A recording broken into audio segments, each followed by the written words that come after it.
Question. Questions et commentaires. Le secrétaire parlementaire du leader du gouvernement à la Chambre. Merci, Monsieur le Président. Je suis certain que mon collègue d'en face reconnaîtra que quand il s'agit de gestion de l'offre, non seulement nous avons été un promoteur de la gestion de l'offre pendant que nous étions au gouvernement, mais aussi pendant que nous étions dans l'opposition. Si vous regardez les accords commerciaux, il y a des compensations qui sont là pour la gestion de l'offre. Nous reconnaissons la valeur de la gestion de l'offre et nous allons continuer à nous battre pour la maintenir. C'est le Parti libéral, d'ailleurs, avec les agriculteurs, qui a créé le système de gestion de l'offre. En plus de cela, il faut reconnaître l'importance du commerce. Nous avons créé de nouveaux marchés pour les produits agricoles. Regardez l'industrie porcine pour le Manitoba. C'est exceptionnel. Il y a beaucoup de limites, bien sûr, à cause de la COVID-19 et la pandémie, mais généralement, l'avenir pour les communautés agricoles a l'air positif parce que la demande mondiale est grâce aussi à la protection de la gestion de l'offre. Merci, Monsieur le Président. Je remercie mon collègue pour sa merveilleuse question qui m'ouvre plein de portes. Le libre-échange, bien sûr. Le Bloc québécois a toujours été en faveur du commerce, mais du commerce intelligent. Bien sûr, le port, on fait des exportations. Bien sûr, on va continuer ça. Ça ne veut pas dire qu'il faut sacrifier la gestion de l'offre sur l'autel du libre-échange, Monsieur le Président. Quand on parle d'être un promoteur, on me dit là qu'on est un promoteur de la gestion de l'offre. Je m'excuse là. Je vais prendre juste le dernier encore en liste, OK? Premièrement, il est rentré au mois de juillet plutôt qu'au mois d'août. Déjà, on a manqué une parole. 3,59 dans le lait. Le poulet, 62,9 millions de kilogrammes supplémentaires. Le dindon, 3,5 du marché. Et je pourrais continuer.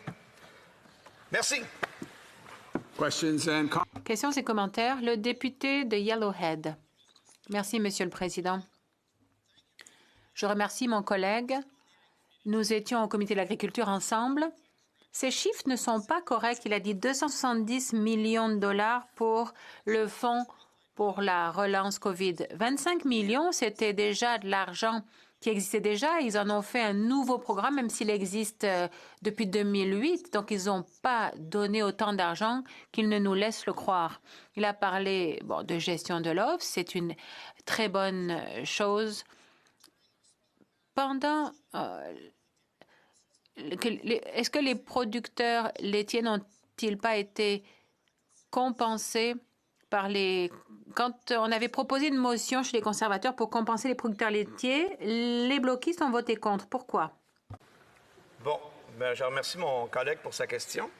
Plusieurs choses là-dedans. Premièrement, je n'ai pas dit 270 millions, j'ai dit 252. Et il apporte un point très pertinent, Monsieur le Président. Effectivement, en plus d'être une petite somme, là-dedans, il y avait des sommes recyclées. Deuxième chose, je ne pense pas qu'on se soit jamais opposé à la compensation des producteurs laitiers, bien au contraire. Et ce que j'ai nommé tantôt, c'est pas que les producteurs laitiers n'ont jamais eu un chèque. En fait, ils en ont eu un dans le cadre d'une campagne électorale où ils ont été instrumentalisés parce qu'on a, annoncé les montants au mois d'août. Et on sera toujours là pour travailler ensemble au comité. Ça va être un grand plaisir de le revoir. Merci. Questions et commentaires. Le député de Cowichan-Malahat-Langford. Merci, Monsieur le Président. Je remercie mon collègue. Moi aussi, je siège au Comité permanent de l'agriculture et de l'agroalimentaire et j'aime beaucoup travailler à ses côtés. Je partage sa frustration par rapport à l'approche de ce gouvernement en matière de gestion de l'offre. Les libéraux aiment beaucoup nous dire qu'ils appuient la gestion de l'offre, mais d'un autre côté, ils bradent un petit peu le marché de la gestion de l'offre. Il a parlé de prévisibilité dans son discours. C'est important, la prévisibilité. Ça repose sur le contrôle des prix, le contrôle de la production et le contrôle de l'importation. Et pour ce qui est du contrôle des importations, les libéraux ont miné le secteur agricole depuis 5 ans. Notre collègue peut-il nous dire combien la gestion de l'offre est importante? Généralement, c'est la ferme d'une petite collectivité qui dépend de tout cela parce que il y a une source de revenus qui est garantie. C'est pour ça que c'est si important. Et le ministre doit faire honneur à l'engagement qu'elle avait pris dans le budget l'année dernière. Wow! Quelle belle question. Merci à mon collègue du comité agricole. Vous avez presque une réunion du comité cet après-midi. Alors, on a des gens qui savent de quoi ils parlent, c'est parfait. Alors, quand on parle de prévisibilité En effet, c'est fondamental pour les entreprises. Et un des plus beaux exemples, je sais qu'il faut que je réponde brièvement, je vais prendre un exemple concret. Les producteurs de lait pendant la crise, là, on a ajusté rapidement. Bien sûr, au début de la crise, il y a eu un peu de lait jeté, là, mais rapidement, ils se sont ajustés. C'est un des avantages de la gestion de l'offre, c'est que les producteurs s'autorégulent entre eux. Le système fonctionne super bien. Puis il n'y a pas eu de personnes sur le bord de la faillite et ainsi de suite. Par contre, ils ont besoin des compensations qui leur ont été promises.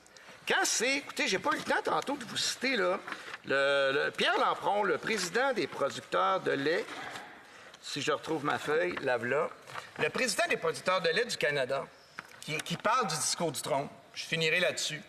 Les mots ne suffisent pas lorsque vous perdez chaque année 450 millions de dollars de votre production intérieure et que celle-ci est cédée à des producteurs étrangers. Ce n'est que lorsque nous verrons les détails que nous saurons si cette promesse est tenue. Donc, il a lu le même paragraphe vague que moi, Monsieur le Président.